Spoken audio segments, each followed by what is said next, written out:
کیا حال ہے امام صاحب آپ کا؟ ٹھیک ہے؟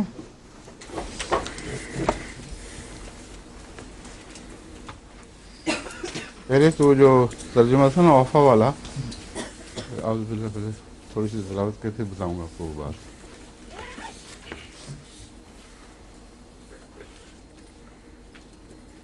اعوذ باللہ من الشیطان الرجیم، بسم اللہ الرحمن الرحیم۔ ما کان للنبی والذین آمنوا، یہ تو ہو چکا ہے شاید، نہیں تلاوت ہو چکی تھی، ٹھیک ہے۔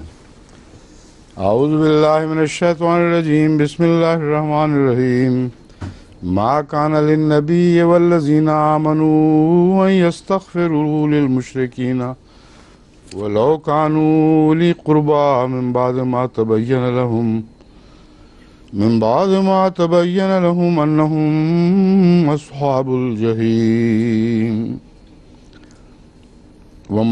وما كان استغفار ابراہیم لأبیہ الا عن موعدۃ وعدها إياه فلما تبین له انه عدو اللہ تبرأ منه ان ابراہیم لأواہ حلیم۔ وما كان اللہ لیضل قوما بعد اذ ہداہم حتی یبین لهم ما یتقون ان اللہ بکل شیء علیم۔ یہ تلاوت پہلے ہو چکی ہے، اب پہلے اس کا ترجمہ کر کے پھر اگلے رکوع سے نئی تلاوت شروع کریں گے۔ اس ترجمے سے پہلے میں ایک دفعہ پھر وہ لفظ اوفا کی طرف لوٹتا ہوں۔ وہ کون سی آیت میں تھا؟ نمبر 111 میں، ٹھیک ہے۔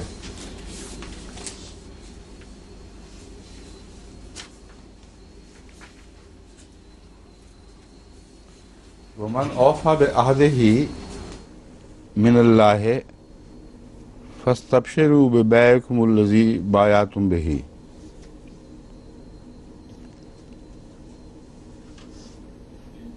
یہاں اوفا کا معنی میں نے کیا تھا کون ہے، اور وہ جو اپنا عہد وفا کرے اللہ سے، فاستبشروا ببیعکم الذی، پس خوش ہو جاؤ اس بیع سے جو تم نے اللہ تعالیٰ سے کی ہے، اس سودے سے۔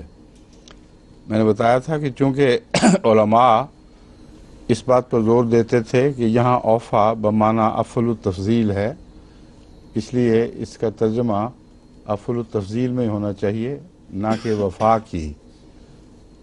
یہ لفظ میں آپ کو سمجھا دوں کہ اوفا ماضی کا واحد کا صیغہ بھی ہے، واحد مذکر، جس کا ترجمہ یوں بنے گا اس ایک شخص نے وفا کی یا اپنا عہد پورا کیا۔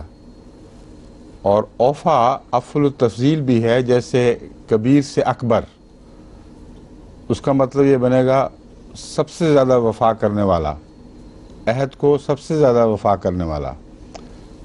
پہلا ترجمہ یوں بنتا ہے پھر کہ کون ہے، اور وہ جو، من میں نے یہاں جو کے معنوں میں ہوگا، ومن وفا، جو بھی، بعہدہ اپنے عہد کی وفا، اپنا عہد وفا کرے گا، من اللہ، اللہ کے ساتھ۔ یہاں من بمعنی ما سمجھنا پڑے گا اس ترجمے کے ساتھ، اور ایسا ہوتا ہے قرآن کریم میں۔ اس کی مثالیں ہیں کہ جہاں من بمعنی ما آتا ہے اور ایک معروف صلہ کو جو عام طور پر استعمال ہوتا ہے ایک دوسرے ملتے جلتے صلے میں تبدیل فرما دیا جاتا ہے، اور ایسا جب بھی ہوتا ہے معنوں میں وسعت پیدا ہوتی ہے۔ تو اس وجہ سے میں علماء سے بحث کرتا رہا کہ میرے نزدیک یہ ترجمہ درست اور مراد ہے یہاں، تاکہ اوفا کا معنی اپنی جگہ قائم رہے اور یہ ترجمہ بھی ہو۔ اور سیاق و سباق میں جب اس ترجمے کو ہم پر غور کرتے ہیں تو اس کا جواب بعد میں آتا ہے۔ پھر علماء کی ایک دلیل اس کے خلاف، اس ترجمے کے خلاف یہ بنتی ہے، من والا صلہ والی بات تو بالکل معمولی ہے، بے عہدہ ہی میں بات کھل جاتی ہے جس نے اپنا عہد پورا کیا من اللہ، اللہ سے، یعنی مع اللہ ہے۔ دوسرے ترجمے میں من کا معنی ہے نسبت۔ کون ہے عہد پورا کرنے میں اللہ کی نسبت زیادہ؟ یعنی کوئی بھی نہیں۔ کون ہے جو اللہ سے بڑھ کر عہد پورا کرنے والا؟ وہاں من بمعنی نسبت ہے۔ جو میں ترجمہ کر رہا تھا اس میں من بمعنی سے ہے، اور جیسا کہ میں نے بیان کیا ہے قرآن کریم میں اس کی مثالیں ہیں کثرت سے۔ من ماں کے معنوں میں بھی استعمال ہوتا ہے۔ دوسری بات جو وہ بیان کرتے ہیں وہ کہتے ہیں فَاسْتَبْشِرُوا بِبَيْعِكُمْ۔ اس میں یہ مخاطب ہو گیا ہے اچانک۔ من اوفا میں تو غائب کا صیغہ تھا، فَاسْتَبْشِرُوا میں مخاطب کا ہے، تو وہ اس آیت کو اس طرح لیں گے کہ اللہ چونکہ سب عہد کرنے والوں سے زیادہ وفا کرنے والا ہے، پس تم خوش ہو جاؤ، بِبَيْعِكُمُ الَّذِي بَایَعْتُم بِهِ، کیونکہ تم نے ایسے سے عہد کر لیا ہے جو سب سے زیادہ عہد کا پورا کرنے والا ہے۔ یہ درست بالکل، لیکن دوسرے معنی کے خلاف اس لیے نہیں کہ قرآن کریم میں ایسی کثرت سے مثالیں ہیں کہ غائب کا ذکر کر کے مخاطب میں بات کو مکمل کیا گیا ہے۔ جو بھی عہد پورا کرتا ہے پس خوش ہو جاؤ کہ تم عہد پورا کرنے والوں میں شمار ہوئے ہو، اس لیے تمہارے ساتھ نیک سلوک ہوگا۔ بس میں ابھی بھی بات تحقیق اس بات کا نہ صرف قائل بر پہ مصر ہوں کہ یہاں دونوں معنی مراد ہیں، اور سیاق و سباق اس بات کی تصدیق کرتے ہیں۔ عہد پورا کرنے کے بعد جو التائبون والی آیت آتی ہے وہ بظاہر بغیر کسی جواب کے ہے، لیکن اوفا اگر عہد پورا کرنے والے ہوں تو ان کی بہترین تفسیر ہے یہ کہ عہد پورا کرنے والے کون ہوتے ہیں۔ التائبون العابدون الحامدون الساہون الراکعون الساجدون العامرون بالمعروف والناہون عن المنکر والحافظون لحدود اللہ۔ اور اس کے بعد پھر غائب کو مخاطب میں تبدیل کیا گیا ہے، وبشر المومنین، تو وہ اعتراض تو وہیں ختم ہو گیا۔ اسی اگلی آیت نے اس کا مسئلے کو حل کر دیا کہ غائبانہ ذکر کے بعد ایک خوشخبری مخاطب میں پہلے بھی تھی، دوبارہ پھر دی گئی ہے۔ دوسری خوشخبری نے واضح کر دیا کہ ہر ایک عہد کرنے والا اس خوشخبری میں شامل نہیں ہے۔ اللہ عہد پورا کرے گا ان سے جو اس سے عہد پورا کریں گے، باوجود اس کے کہ اللہ سب سے زیادہ عہد پورا کرنے والا ہے، لیکن عہد پورا کرنے میں ایک دوسری شرط بھی ہوتی ہے، مخاطب یا دوسری پارٹی وہ بھی تو اپنا عہد پورا کرے۔ تو وہ فاستبشروا جو تھا اس کا جواب ہے یہ بشر المومنین۔ خوشخبری ہر ایک عہد کرنے والے کو نہیں ہے، ان کو ہے جو یہ شرائط پوری کرنے والے ہیں۔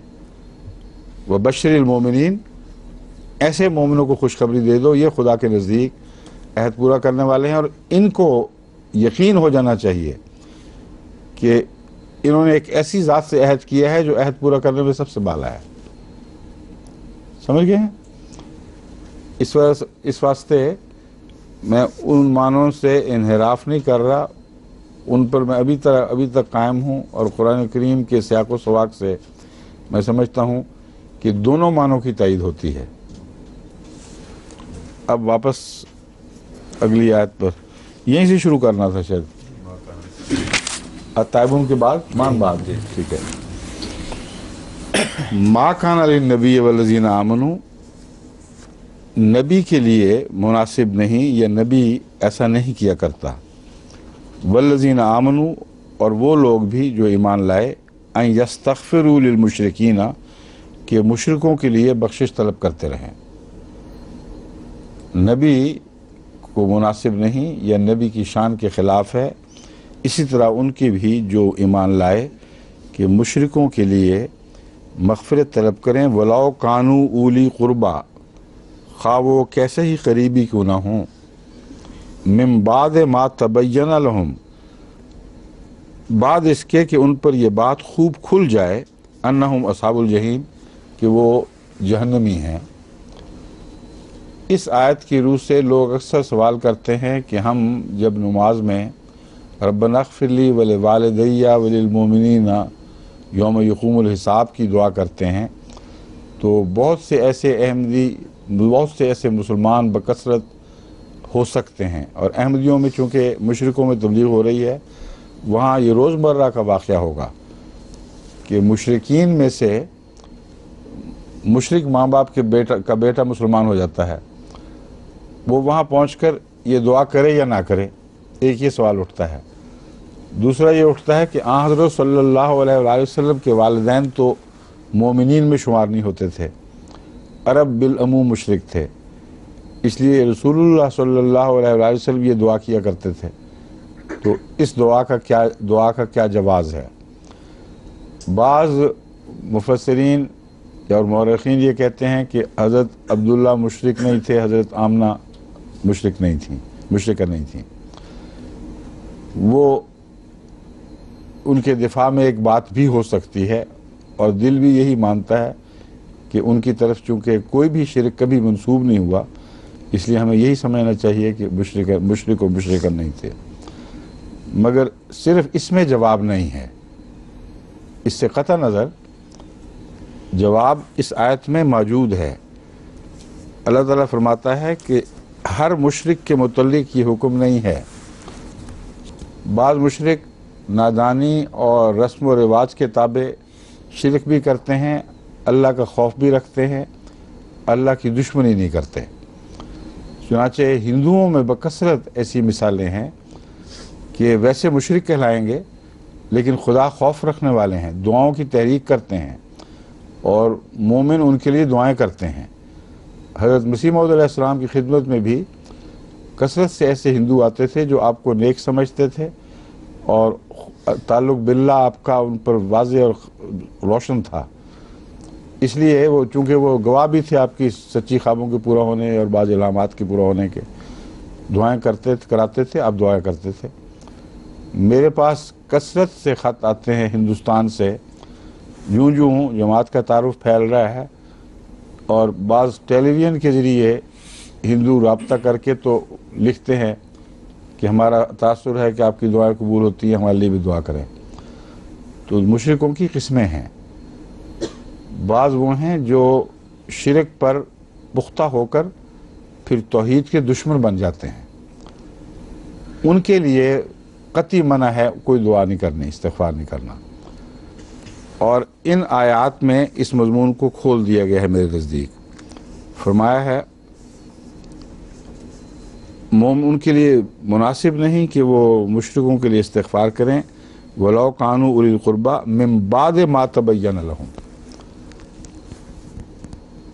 شرک تو ان کا واضح تھا، تبین کس چیز کا ہوا ہے بعد میں؟ ایسے لوگ تو معروف مشرک تھے، بیٹوں کو نہیں پتا تھا کہ وہ مشرک ہیں، تو دعا کب روکتے ہیں وہ؟ من بعد ما تبین لہم، جب یہ بات ان پر خوب کھل جائے کہ وہ اصحاب جہنم ہیں۔ مشرک تو عام طور پر یہی سمجھ جاتا ہے کہ جہنم میں جائے گا، لیکن مشرک جو مومن ہو جائے گا وہ جہنم میں نہیں جائے گا۔ کسی پر یہ بات کیسے کھل جائے گی کہ وہ جہنمی ہے؟ اس کا طریق یہ بتایا ہے سمجھنے کا کہ اللہ تعالیٰ نے حضرت ابراہیم کی مثال دے دی ہے۔ وَمَا كَانَ اسْتِغْفَارُ إِبْرَاهِيمَ لِأَبِيهِ إِلَّا مَوْعِدَةٍ وَعَدَهَا إِيَّاهُ، مشرک جانتے ہوئے اس سے وعدہ کر لیا باپ سے کہ میں تیرے لیے دعا کروں گا۔ اللہ تعالیٰ نے وہ وعدہ پر پورا کرنے کی اجازت بھی دے دی، اور اس وقت تک خاموش رہا جب تک حضرت ابراہیم نے اپنا وعدہ پورا نہ کر لیا۔ پھر جب خدا تعالیٰ نے حضرت ابراہیم علیہ السلام کو بتایا فَلَمَّا تَبَيَّنَ لَهُ أَنَّهُ عَدُوٌّ لِلَّهِ تَبَرَّأَ مِنْهُ، کہ یہ شخص صرف مشرک نہیں بلکہ اللہ کا دشمن ہے، تو وہ مشرک جو دشمنی کرے توحید سے اس کا حال اور ہے، اور وہ مشرک جو سادہ لو اپنے ماں باپ کے پیچھے نیک مزاج ہے مگر مشرک میں مبتلا ہے۔ اس کا ایک تو یہ فرق ہے کہ اس کے لیے اگر وہ اپنی زندگی میں دعاؤں کی درخواست کرتا ہے تو دعا کرنا جائز ہے، منع نہیں ہے، اس آیت کے مفہوم سے بات کھلتی ہے۔ دوسرے، اس کا جہنمی ہونا یہ قطعی نہیں ہوتا۔ جو مشرک دشمن ہو جائے خدا کا وہ جہنمی ہے، اور وہ مشرک جو خدا کا دشمن نہ ہو اور رسماً شرک کر رہا ہے اس کے لیے امکان موجود ہیں۔ ایک اور پہلو یہ بھی ہے کہ اگر شرک کے مضمون کو دینی ناموں سے الگ کر کے، یعنی مسلمان، ہندو، یہودی، عیسائی، آپ دیکھیں تو بہت سے ایسے مسلمان ہیں جو شرک کرتے ہیں اور کھلم کھلا شرک کرتے ہیں، لیکن اللہ کے دشمن نہیں ہیں، اس لیے ان کی نماز جنازہ بھی پڑھی جاتی ہے، ان کے لیے استغفار بھی کی جاتی ہے۔ اب ملتان ہی چلے جائیں آپ تو اتنی وہاں قبروں کی پوجا ہوتی ہے کہ آدمی حیران رہ جاتا ہے کہ یہ کوئی مسلمانوں کا ملک ہے یا ہندوؤں کا ملک ہے۔ اور اسی طرح دوسرے عیسائیوں میں بھی اہل کتاب بھی کہلاتے ہیں اور شرک بھی کرتے ہیں، اور شرک کے باوجود ان سے وہ تعلقات پھر بھی جائز ہیں جو قرآن کریم نے اہل کتاب کے لیے جائز قرار دیے ہیں۔ تو ان دو آیات کی روشنی میں میں یہی سمجھتا ہوں، باقی فقہا کا جو بھی موقف ہو، کہ وہ آیت وہ دعا جو رسول اللہ صلی اللہ علیہ وآلہ وسلم نے سکھائی ہے اسے بے تردد پڑھنا چاہیے، خواہ کوئی ایسے بریلویوں میں سے نکل کے بھی آیا ہو جو جانتا ہے کہ وہ مردوں سے مانگنے والے اور داتاؤں کے سامنے سجدے کرنے والے ہیں، کیونکہ خدا تعالیٰ نے یہ شرط رکھ دی ہے ساتھ کہ ان کا اللہ کا دشمن ہونا، توحید سے نفرت کرنا، یہ ثابت ہو جائے تو پھر اس کے بعد تمہارے لیے جواز نہیں کہ کوئی دعا کرو۔ لیکن یہ سارے لوگ اپنے آپ کو موحد بھی کہہ رہے ہیں، ساتھ ساتھ خدا کو ایک بھی مانتے ہیں اور دوسری طرف سے شرک بھی شروع کر دیتے ہیں، تو یہ مشکوک لوگ ہیں۔ ان کے حق میں وہ دعا جو نماز میں رسول اللہ صلی اللہ علیہ وسلم نے سکھائی ہے وہ کرنے میں کوئی ممانعت نہیں ہے۔ ہاں، اگر ایسا شخص ہو جس کے متعلق جس کو پتہ ہو کہ میرے ماں باپ شرک میں صف اول کے لوگ ہیں اور توحید کے دشمن ہیں، تو وہاں میں یہی سمجھتا ہوں کہ اس دعا پہ آ کے اس کو رک جانا چاہیے، کیونکہ قرآن کریم کے ایک واضح حکم سے وہاں متصادم ہوگی وہ دعا۔ بس ایسا شخص اس دعا کے بغیر بھی نماز مکمل کر لے گا۔ ربنا اغفر للمؤمنین کہہ سکتا ہے آدمی، ٹھیک ہے؟ کیوں جی، کوئی علماء کو اس پر کوئی سوال ہو یا کوئی بے چینی ہو تو ابھی بتا دیں، سوچ رہے ہیں ابھی کچھ بھوت سے رہے ہیں۔ بہرحال ایک ایسا مسئلہ ہے جس میں اختلاف جو مرضی کرے کوئی فرق نہیں پڑتا۔ میں نے کھول دی ہے بات کہ میرے نزدیک تو کسی مسلمان کے لیے ان حالات میں کہ اس کو پتہ ہو کہ ماں باپ مشرکانہ حرکتیں کرتے تھے، یا ہندو بھی جو نیک ہوں اور خدا پرست ہوں مگر شرک میں پیدا ہوئے اس لیے مسلمان بننے کی توفیق نہ ملی، ان کے لیے بھی استغفار جائز ہے۔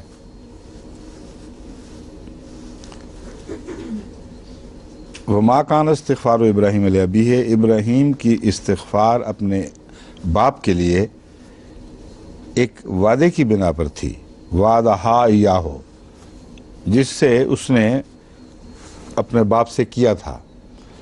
اب اس تعلق میں ایک اور دلچسپ بات یہ ہے کہ اوفا بعہدہ ہی والا مضمون چل رہا ہے۔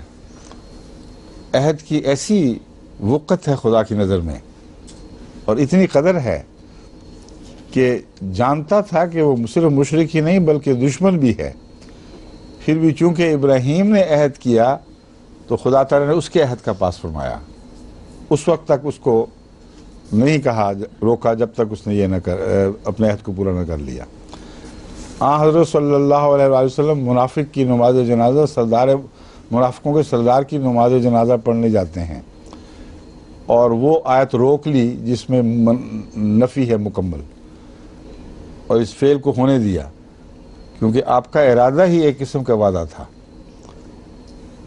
آپ کا یہ کہنا کہ میں پڑھوں گا، یہ ایک قسم کا وعدہ تھا جو اس سے ہو چکا تھا اور خدا نے اس کا پاس کیا۔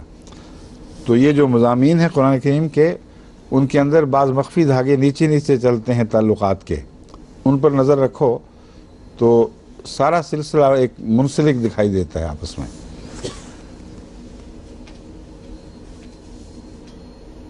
فلما تبین لہ، جب اس پر یہ بات کھل گئی، انہ عدو للہ، کہ وہ اللہ کا دشمن ہے، تو تبرأ منہ، وہ اس سے بیزار ہو گیا۔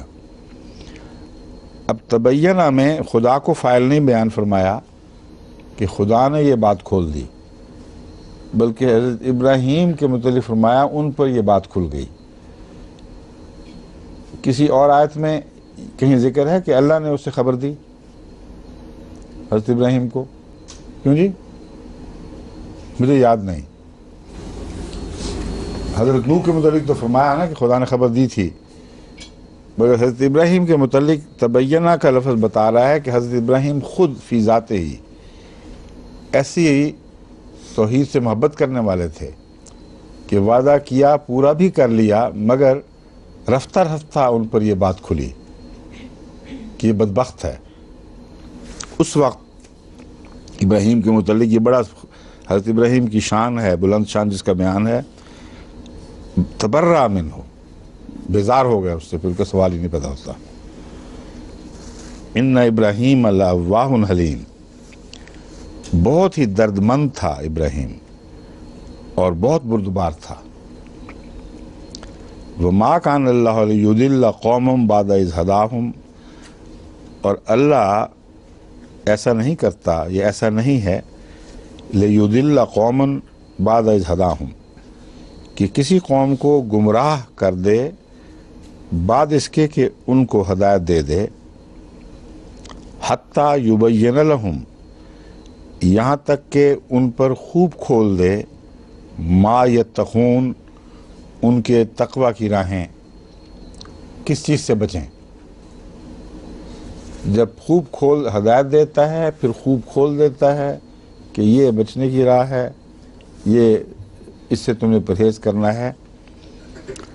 پھر اگر وہ حرکت کریں کوئی، پھر ان کو گمراہ کرتا ہے، گمراہ ٹھہراتا ہے۔ پھر اب یہ مضمون اس طرح بنے گا، ما کان لیضل قوما بعد اذ ہداہم حتی یبین لہم ما یتقون۔ تو یہ مطلب تو نہیں بنتا کہ جب ان کو تقوی سکھا دے تو پھر گمراہ کر دیتا ہے، نعوذ باللہ۔ بعض باتیں بیچ میں مضمر ہوتی ہیں، وہ خود بخود سمجھ آنی چاہیے۔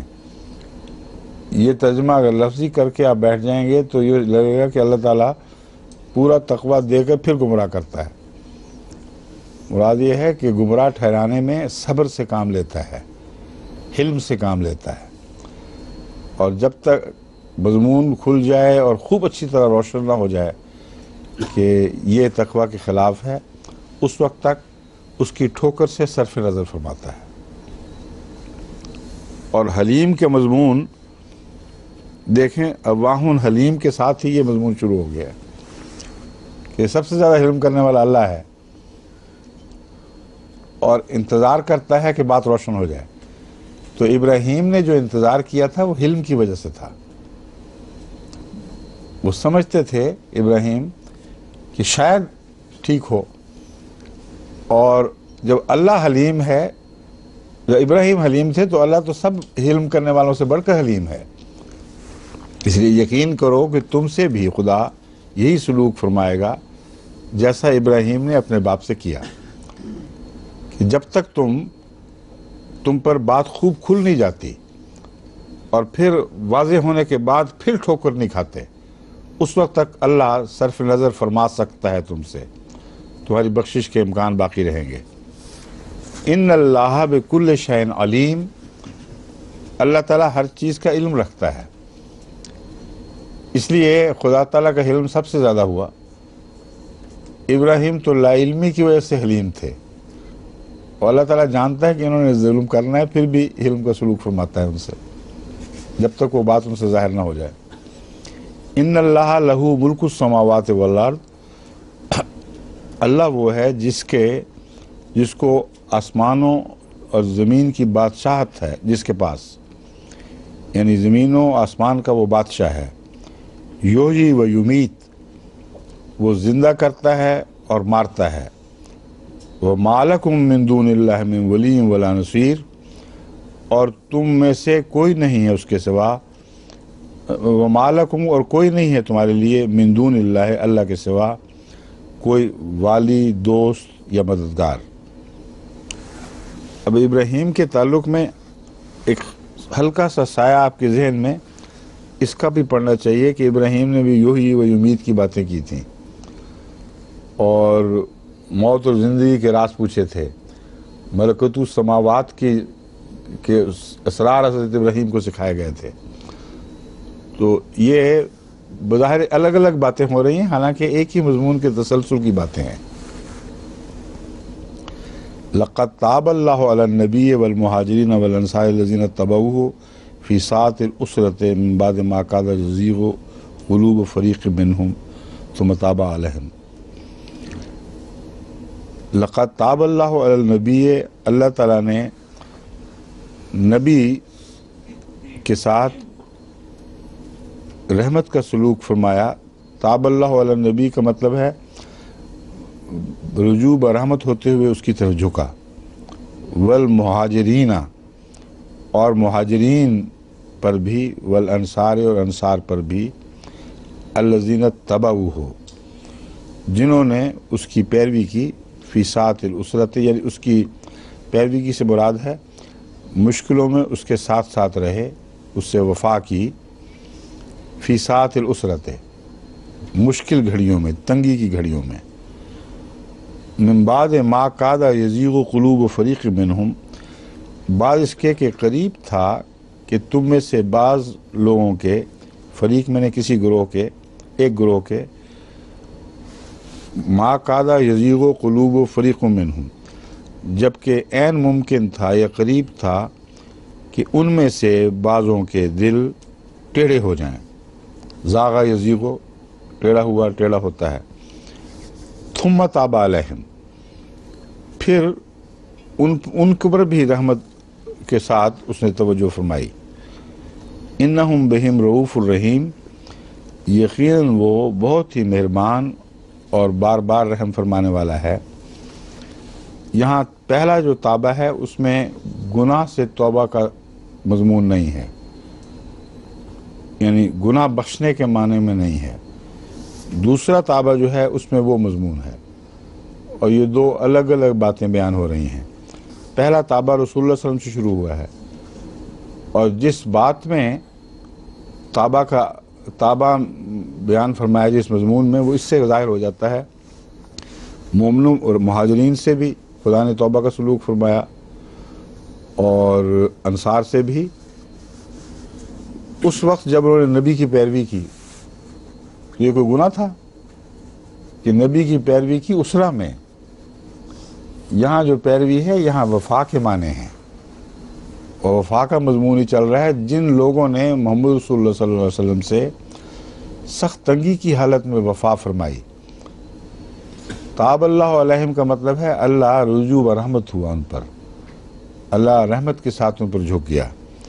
لیکن کچھ ایسے بھی تھے جو اس اقرار پر قائم نہ رہ سکے یا ڈگمگا گئے۔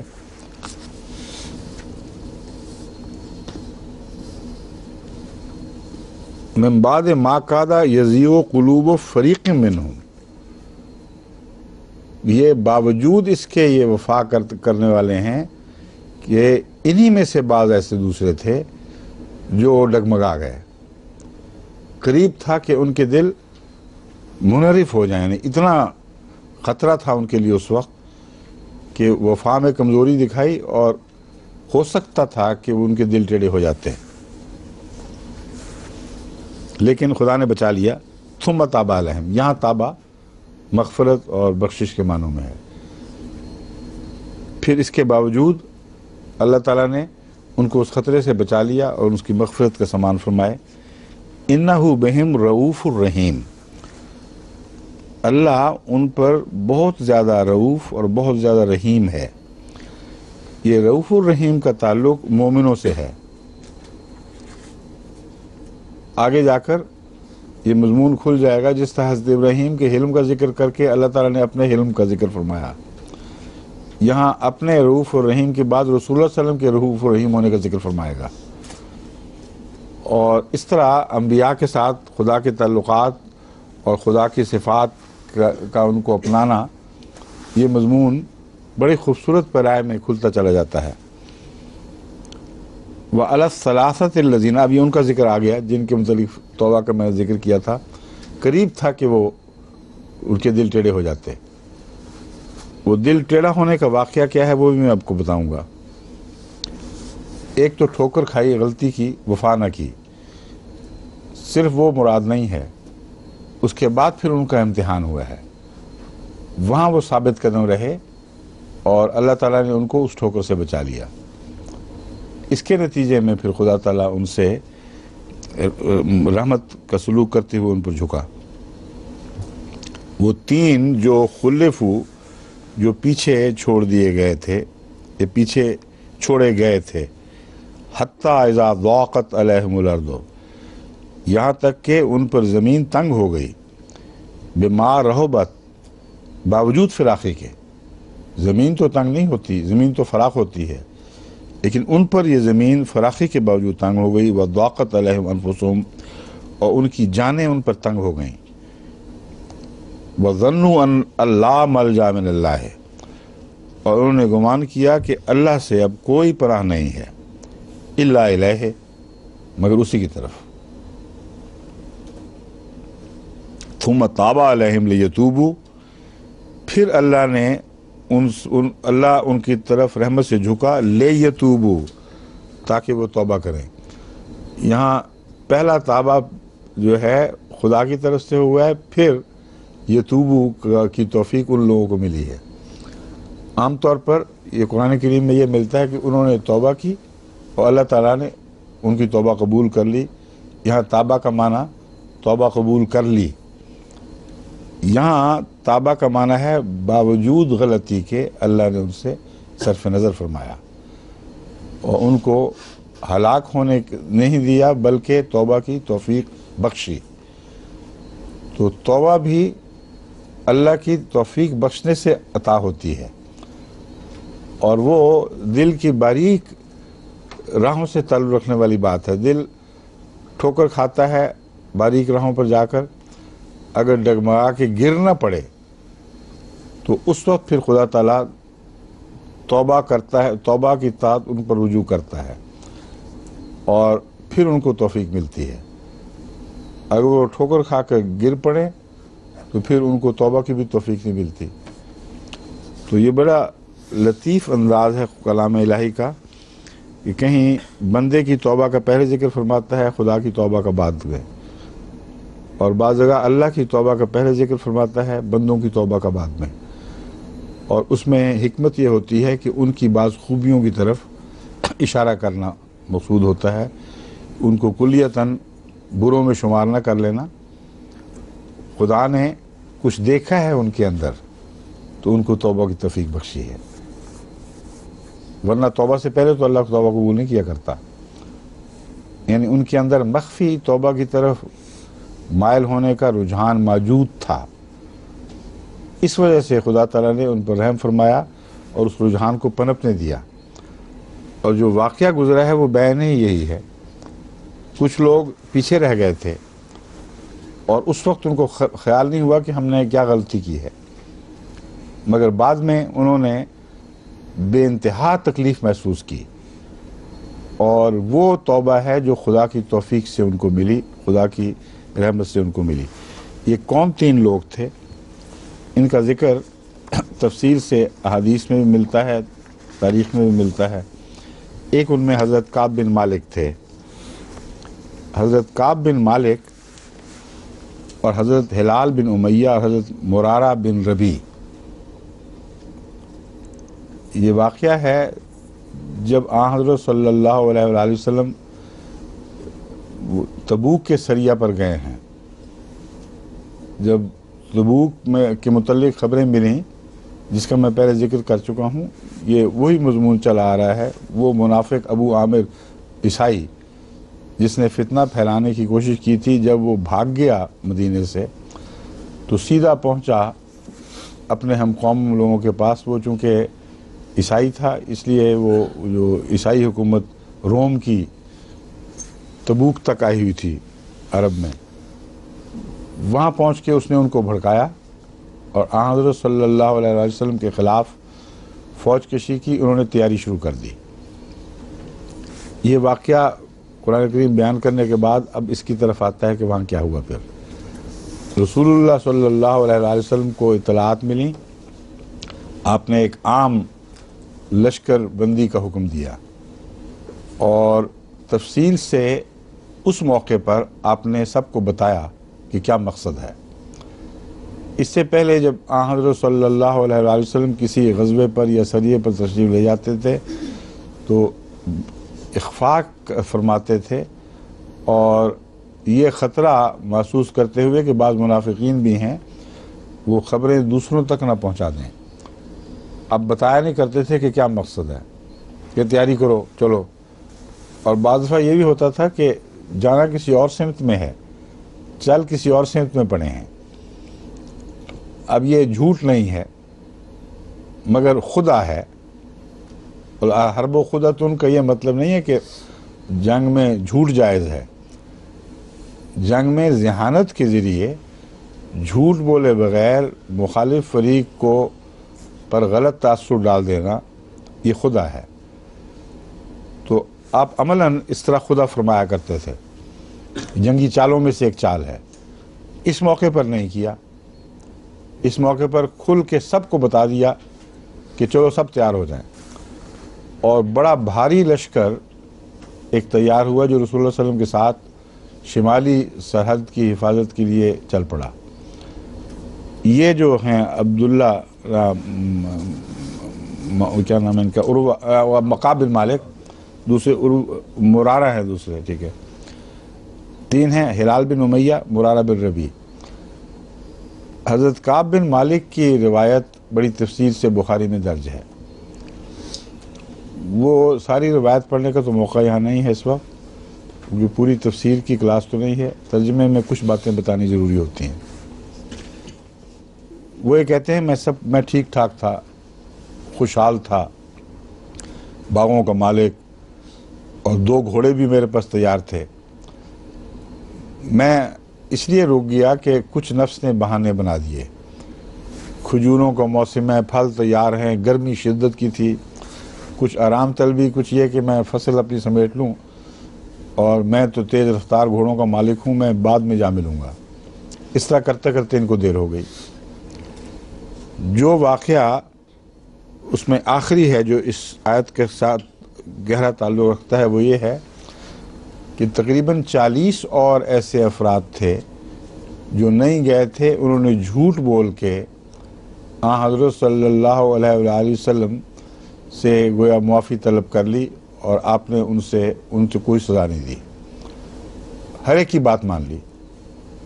کسی نے کہا اچھا تمہارا کیا عذر ہے؟ انہوں نے کہا کہ جی میرا عذر یہ ہے کہ میری بچی بیمار تھی، میرا فلاں یہ ہو گیا تھا، گھر ننگا تھا۔ کئی قسم کے عذر لوگوں نے تراشے، اور رسول اللہ صلی اللہ علیہ وسلم نے سب کے عذر مان لیے اور ان کے لیے دعا بھی کی۔ کعب نے کی نیت بھی تھی پہلے، مگر پھر اس نے کہا نہیں، سچ بولنا ہے، جو مرضی ہو۔ سچ بولا کہ میرا کوئی عذر نہیں ہے۔ اس وقت رسول اللہ صلی اللہ علیہ وسلم نے ان کا بائیکاٹ کیا، اور یہ جو ہے نا وقت کے خدا تعالیٰ فرماتا ہے کہ قَادَ یَزِیغُ قُلُوبُ فَرِیقٍ مِنْھُم، قریب تھا کہ ان کے دل ٹیڑھے ہو جاتے بعضوں کے۔ یہ بھی ان لوگوں میں سے تھے، اور مستثنا ہیں یہ وہ ہے جن کے دل تو ٹیڑھے نہیں ہوئے اور اللہ نے توبہ کے ساتھ ان پر رجوع فرمایا، یعنی ان کی توبہ قبول کرتے ہوئے۔ ایک موقع پر ان کے دل میں یہ بہت تنگ ہوئے نا جب مقاتلہ سے، تو ان کے دل میں خیال آیا کہ کیوں نہ جا کے اب میں جھوٹ بول دوں۔ اور کہہ دیتا ہوں کہ وہ میں نے پہلے جھوٹ بولا تھا. یہ کئی لوگ یہ بھی کہتے ہیں اس سے فائدہ تو کچھ بھی نہیں ہونا تھا، مگر وہم سا ایک شیطان نے دل میں ڈالا، اس کو بھی انہوں نے رد کر دیا. انہوں نے پوچھا کہ بھئی میں اکیلا ہی ہوں؟ تو کسی نے کہا نہیں، 2 اور بھی ہیں، وہ گھر میں بیٹھ رہے ہیں، نکلتے ہی نہیں کہیں. یہ وہ لوگ ہیں جن کا قرآن کریم میں ذکر ہو رہا ہے. پھر اللہ تعالیٰ نے ان کا ذکر فرمایا قرآن کریم میں اور ان کی بخشش کا اعلان کیا. تو بہت بڑا سودا کیا انہوں نے. ٹھوکر تو کھائی لیکن تا قیامت زندہ ہو گئے. ان کی سچائی کی گواہی قرآن کریم نے دے دی. یہ آیات اس واقعہ کا ذکر فرما رہی ہیں.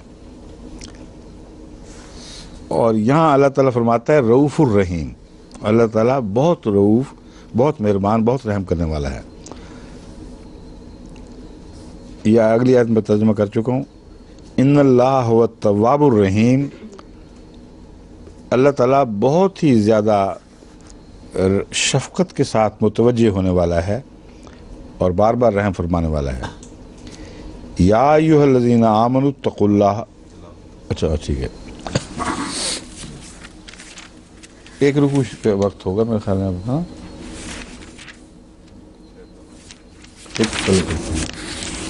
اعوذ باللہ من الشیطان الرجیم، بسم اللہ الرحمن الرحیم.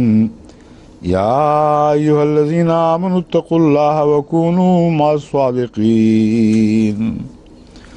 ما کان لأہل المدینۃ ومن حولهم من الاعراب ان یتخلفوا عن رسول اللہ ولا يرغبوا بأنفسهم عن نفسه ذلك بأنهم لا يصيبهم ظمأ ولا نصب ولا مخمصة في سبيل الله ولا يطؤون موطئا يغيظ الكفار ولا ينالون من عدو نيلا إلا كتب لهم به عمل صالح ان اللہ لا یضیع اجر المحسنین. ولا ينفقون نفقة صغيرة ولا كبيرة ولا يقطعون واديا الا كتب لهم ليجزيهم الله احسن ما كانوا يعملون. وما كان المؤمنون لينفروا كافة فلولا نفر من كل فرقة منهم طائفة ليتفقهوا في الدين ولينذروا قومهم إذا رجعوا إليهم لعلهم يحذرون.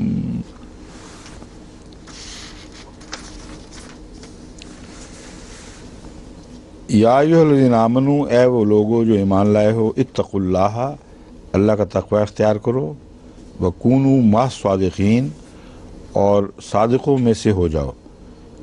لفظاً ترجمہ ما ہے لیکن معنی من کا ہے یہاں کہ صادقوں میں سے ہو جاؤ. مگر ما اللہ تعالیٰ ان موقعوں پر صادق وغیرہ اور ابرار وغیرہ کے ساتھ ما کا لفظ استعمال فرماتا ہے. یہاں دراصل ان کے مقام کو بڑھانے کی خاطر ہے، کم کرنے کی خاطر نہیں، کیونکہ صادقین میں بڑے بڑے لوگ شامل ہیں اور صادقین عام سچوں کو بھی کہتے ہیں. تو من الصادقین کا صرف یہ مطلب ہوگا کہ صادقوں میں سے ہو، یہ مطلب نہیں ہو سکتا کہ نبی بن جاؤ گے تم. لیکن جب مائیت بیان کی جائے اعلیٰ گروہ کی تو اس میں عزت افزائی ہے. اس گروہ میں سے ہو جاؤ جس میں انبیاء بھی ہیں، اس میں صدیق بھی ہیں، اس میں صالح بھی ہیں، لیکن ان میں سے ہر ایک کا مرتبہ تمہیں نہیں ملے گا. ان کی مائیت نصیب ہو جائے گی، بعض کا مرتبہ ملے گا.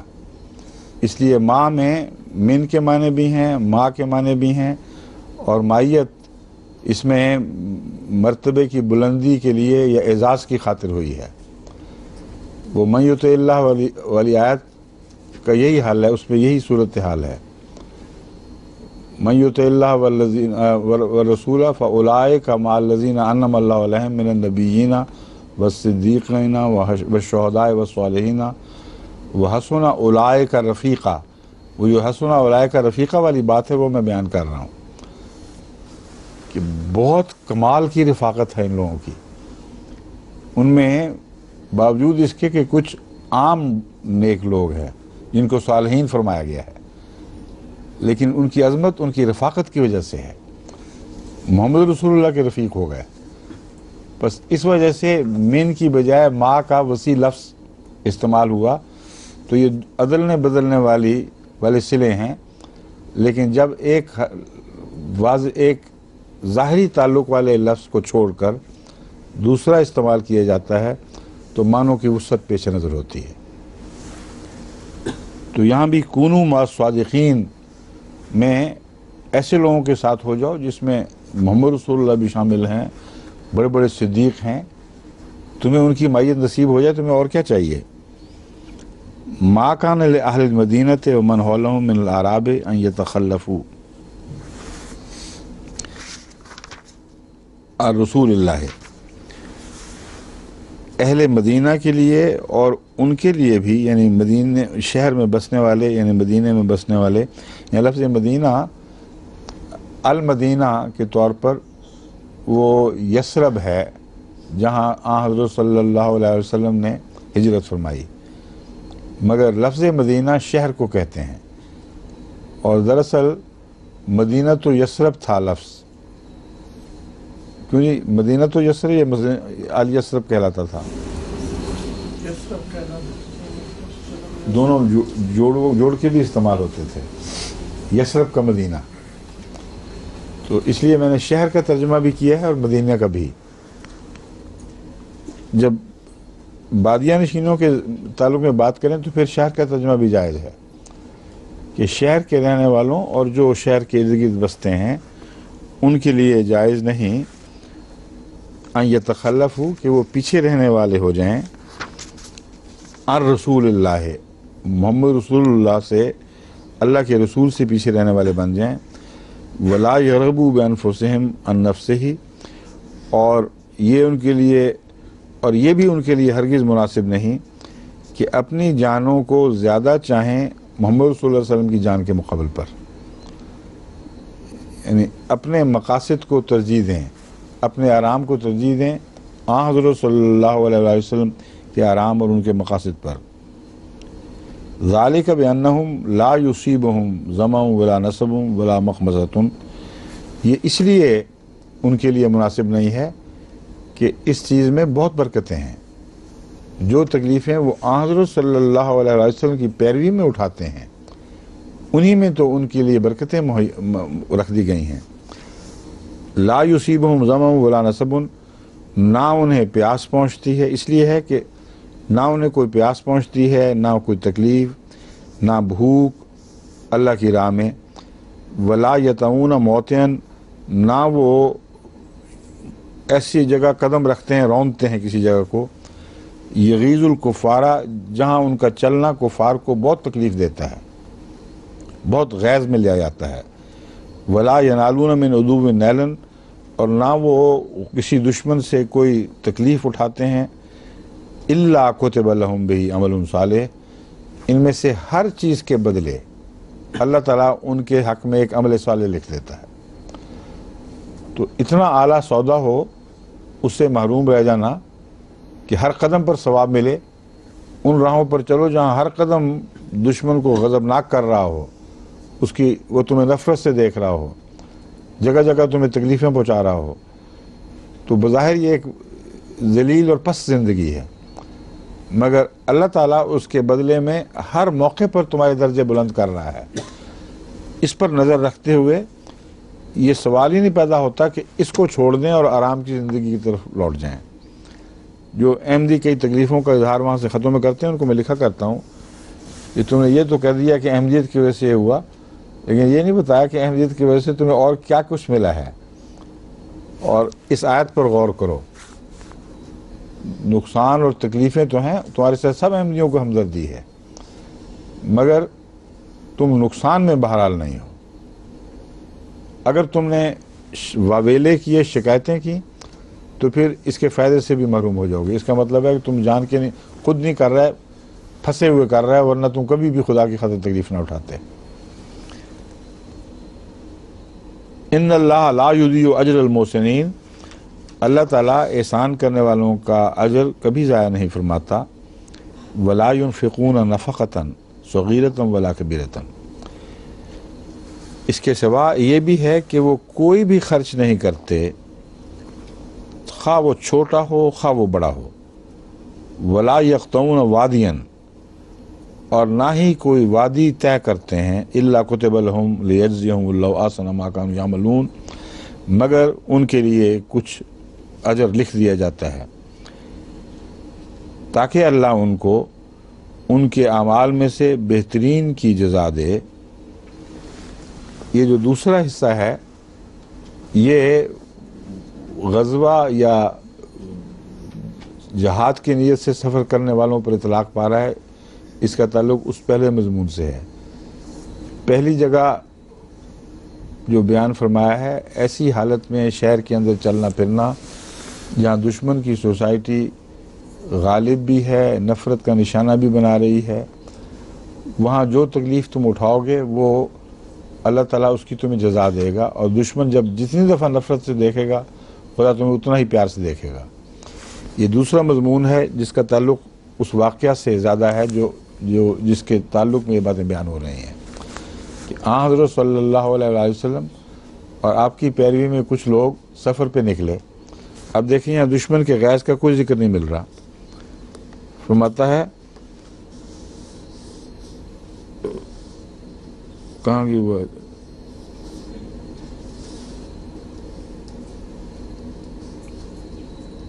ولا ينفقون نفقة، پہلی بات مکمل ہو چکی ہے. اب ان لوگوں کا ذکر آیا جو خدا کی راہ میں خرچ کر رہے تھے اور خدا کی راہ میں سفر اختیار کر رہے تھے. یہ دوسرا مضمون ہے، ملتا جلتا مگر دوسرا. ولا کبیرۃ، نہ چھوٹا خرچ کرتے ہیں نہ بڑا، مگر خدا ان کو اجر دیتا ہے. ولا یقطعون وادیا، اور کوئی وادی طے نہیں کرتے مگر ان کو اجر دیتا ہے.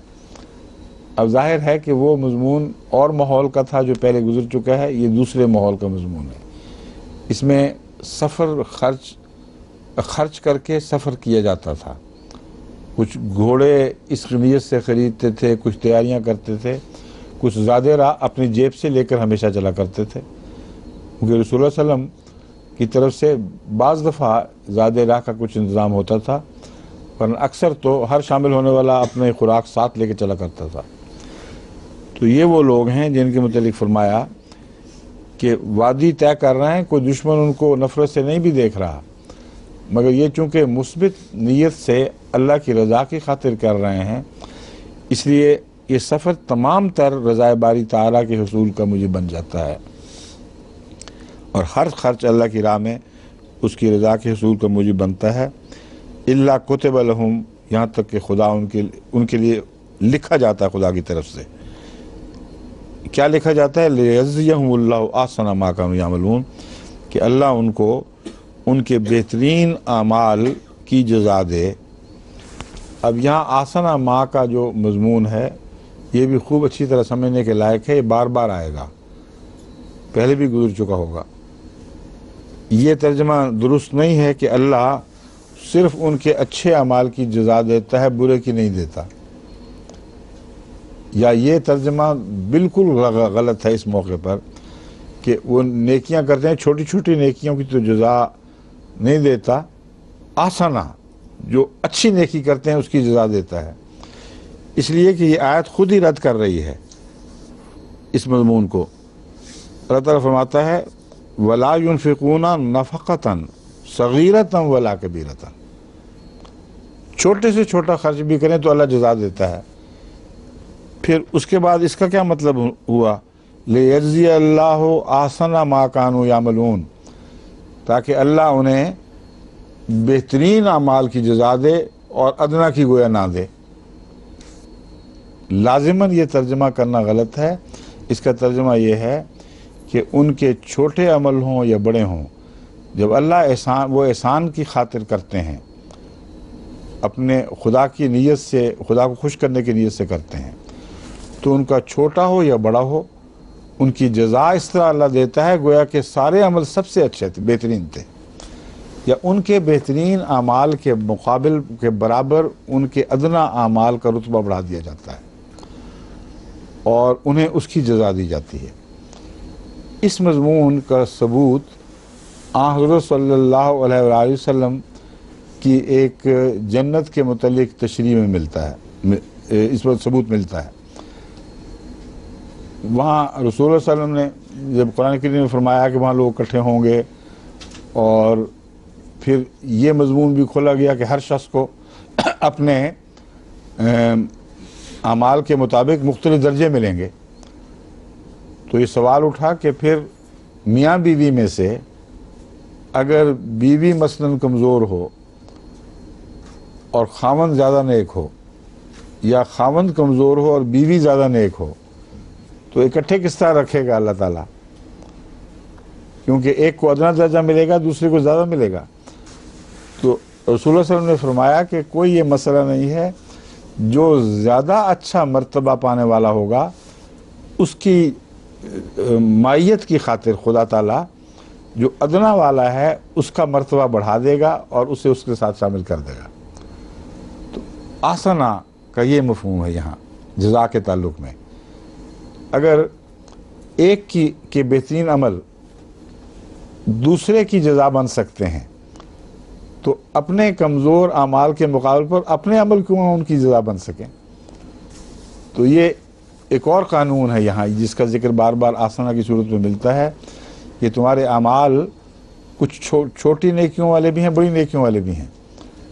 جب جزا کا وقت آئے گا تو چھوٹی نیکیوں کی بھی ایسی جزا دی جائے گی جیسے تم نے بہترین نیکیاں کی تھیں، اور یہ اللہ تعالیٰ کا احسان ہوگا تمہارے ساتھ۔ کیونکہ فرمایا ان اللہ لا یضیع اجر المحسنین، پہلے ذکر فرما چکا ہے نا، اس محسنین کے تعلق میں یہ ما کانوا یعملون میں احسن کی جزا کا ذکر ملتا ہے اصل میں۔ چونکہ تم لوگ خدا کی خاطر احسان کر رہے ہو، تو اللہ تو سب سے زیادہ احسان کرنے والا ہے، اس کا پھر احسان کا طریق یہ ہوگا کہ جو تھوڑا کرے گا اس کو اس سے بھی زیادہ دے گا، اس کے ادنا اعمال کو بھی بہترین شمار کر لے گا۔ وَمَا كَانَ الْمُؤْمِنُونَ لِيَنْفِرُوا كَافَّةً، اور مومنوں کے لیے یہ ممکن نہیں ہے کہ اکٹھے نکلیں سارے کے سارے۔ فَلَوْلَا نَفَرَ مِنْ كُلِّ فِرْقَةٍ مِّنْهُمْ طَائِفَةٌ لِيَتَفَقَّهُوا فِي الدِّينِ۔ اب جہاد کا وہ مضمون شروع ہو گیا جس کا ہمارے زمانے سے بطور خاص تعلق ہے۔ آپ لوگ یہ پڑھتے پڑھتے سوچ سکتے ہوں گے کہ اب ہم کیا کریں، ہم تو سفر ایسا کر نہیں سکتے۔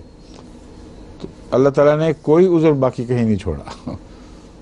ماتا ہے ایسے بھی سفر ہیں جو ہمیشہ درپیش رہیں گے، اور کوئی شخص بھی یہ عذر نہیں رکھ سکتا کہ پہلوں کو تو موقع مل گیا تھا، ہمیں موقع نہیں مل رہا۔ یہ تبلیغی سفر ہیں۔ کیوں جی وقت کتنا ہے؟ اچھا اس کو ترجمہ پورا کر لیتے ہیں، باقی پھر باتیں بعد میں کریں گے۔ وہ مومن سارے کے سارے تو گھر چھوڑ کے نہیں نکل سکتے۔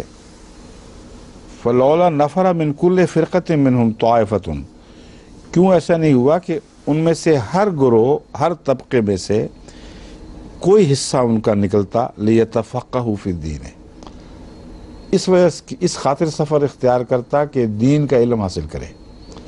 جہاں تربیت کلاسز لگائی جا رہی ہیں، جہاں اور اس قسم کے دینی مدرسے جاری کیے جا رہے ہیں، تاکہ ہر شخص خواہ مستقل خدمت پر معمور نہ بھی ہو، ہر شخص ہر طبقے کا کچھ دین کا علم حاصل کر سکے۔ وہاں کیوں نہیں جاتے تم؟ یہ اللہ تعالیٰ فرما رہا ہے کہ سب تو نہیں نکل سکتے، کچھ تو نکل سکتے ہیں، تو تھوڑے تھوڑے کر کے ان جگہوں پہ پہنچو جہاں دین کا علم سکھایا جا رہا ہے۔ پھر کیا کرو؟ وَلِيُنذِرُوا قَوْمَهُمْ إِذَا رَجَعُوا إِلَيْهِمْ لَعَلَّهُمْ يَحْذَرُونَ۔ اس طرح تم سارے اس زمانے کے تعلق میں مدینے کو ہم کہہ سکتے ہیں کہ مدینے آیا کرو، اور آج کل جو بھی مرکز ہے دین کا اس مرکز میں آیا کرو۔ ربوہ اس نیت سے جاؤ، یا دوسرے ایسے ممالک کے مراکز جہاں دین کی تربیت کی جا رہی ہے، وہاں اس نیت سے جاؤ کہ تاکہ تمہیں دین کا کچھ علم ہو، پھر تم واپس لوٹو اپنی قوم میں تاکہ ان کو ڈراؤ کہ تمہارا حال بہت خطرناک ہے۔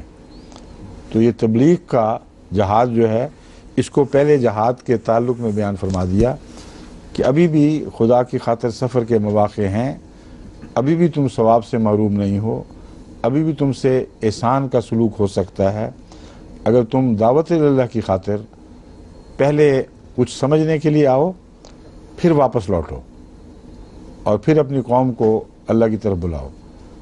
بس یہ جو آج کا دور ہے یہ بھی اس میں پوری طرح واضح فرما دیا گیا ہے، لعلہم یحذرون، تاکہ وہ بچ جائیں۔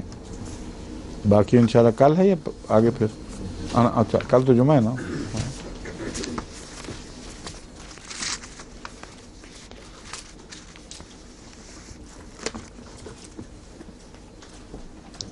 السلام علیکم ورحمۃ اللہ۔